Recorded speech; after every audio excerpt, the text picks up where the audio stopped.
Hi, this is Heda Hadi, and on the occasion of Rado's interviews of 4 exemplary Filipino Australian women to celebrate the month of International Women in March.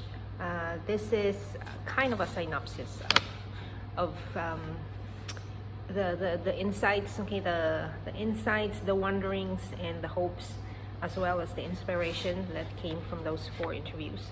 And so I'm going to read the script that goes with the post that goes with this video, because perhaps some people would rather listen to a script being read than reading the whole post.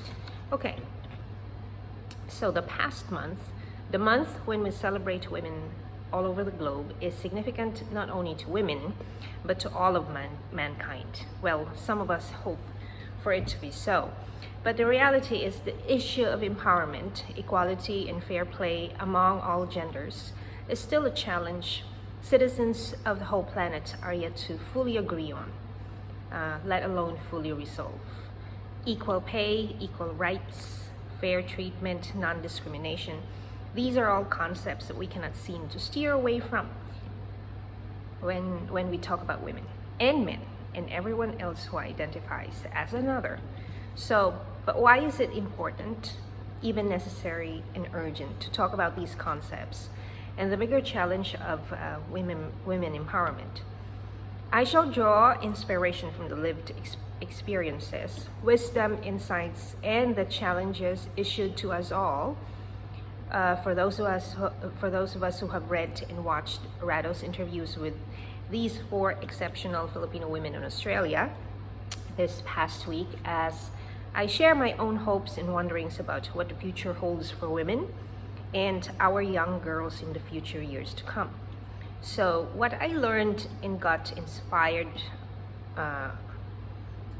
from are these.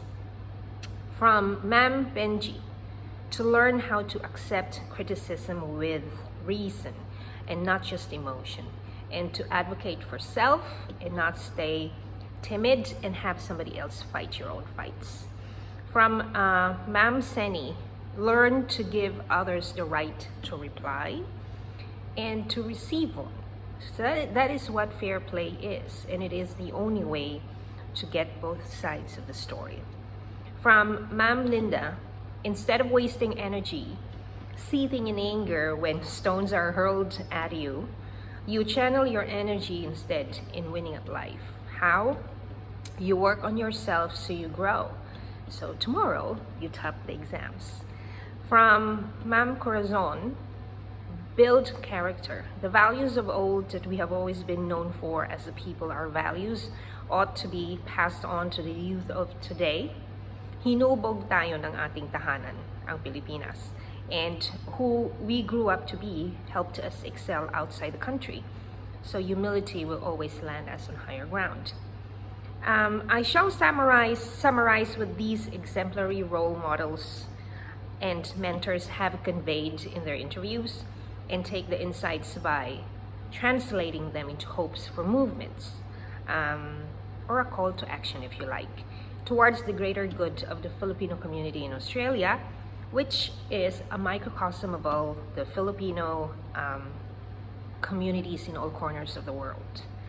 So number 1, can community leaders or mentors, the likes of these 4 exemplary Filipino women, run talks, workshops, training courses that target some of the following? I have listed 4. Okay, 1, trainings, workshops, and talks on Filipino values of old that parents can pass on to their children who have very little exposure in their childhood to these values. How can parents continue to use and teach the Filipino language as well as practice Filipino values that honor parents, lolos and lolas, and the respectful use of po and opo, which is a significant and unique characteristic inherent in our language that is not found in others. Number 2, organize culture-focused workshops on poetry, dance, songs, children's games, like patintero for instance.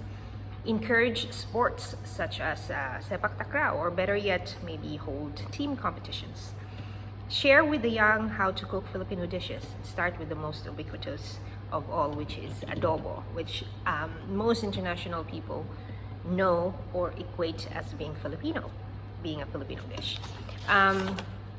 Second is maybe mentors and leaders, exemplary women, just like these four, could run courses on the life and work of Rizal, for instance, okay? Maybe partner with the Knights of Rizal chapters in Australia as well as other parts of the world. I think this was mentioned by Ma'am Linda. Maybe run workshops on effective communication, which I think Ma'am Benji has touched on. Because language is culturally nuanced, and when we live in a different culture, there has to be a paradigm shift that need to happen in order to navigate the new terrain.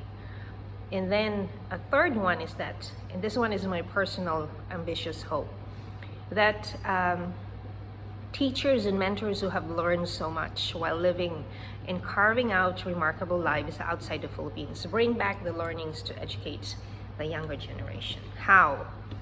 Maybe by running summer programs on their fields of expertise in the Philippines, putting up libraries in underprivileged areas in the remotest of our barangays. Okay, I'm really inspired by one particular library project that I know of that I wasn't able to visit during the time when I went back home to donate some things from our Thai community here after Yolanda. But it's one of those things that many Filipino communities that are living outside the country may think of, because it's not as demanding in terms of being there presence-wise, but it could really have such a great impact on communities where these libraries are located or put up. Then maybe these mentors and leaders can also think about starting blogs or vlogs and partnering up with public schools in the Philippines so that these mentors' teachings reach the very core of our people, which are the public schools in the remote and the poorer sectors of our society. And then number 4, finally, okay, maybe to partner with the Philippine government so that the consciousness that feed excellence is fostered on a national level, with the hope that the wider the sphere of influence that is attempted, the more young people will be touched or reached. So drawing from Ma'am Corazon's interview, where she said that one teacher has impacted her whole life, can we maybe attempt what some may see as an impossible dream, which are 2. One is to bridge the gap between the pioneering Filipinos and the younger generation who are now citizens of another country, and second, to bring education back home. The same way that we were molded by the land of our birth, can we pay forward the lives that we enjoy, the delights that we experience outside of it, and help and support our younger generation of Filipinos so they become better able to live towards self-sufficiency and have all the character traits that make us both a people of quiet strength and a people of fiery hope for better. And then finally, a fitting conclusion to all this would be the donkey story, which I draw from Ma'am Seni's interview, that no matter how small a task may be that we find ourselves to be tasked with, pagbutihin, sabi ni Ma'am Sen. Because being remarkable has nothing to do with being praised and celebrated all the time, but by living your best life, however way, okay, you wish to do so. Thank you.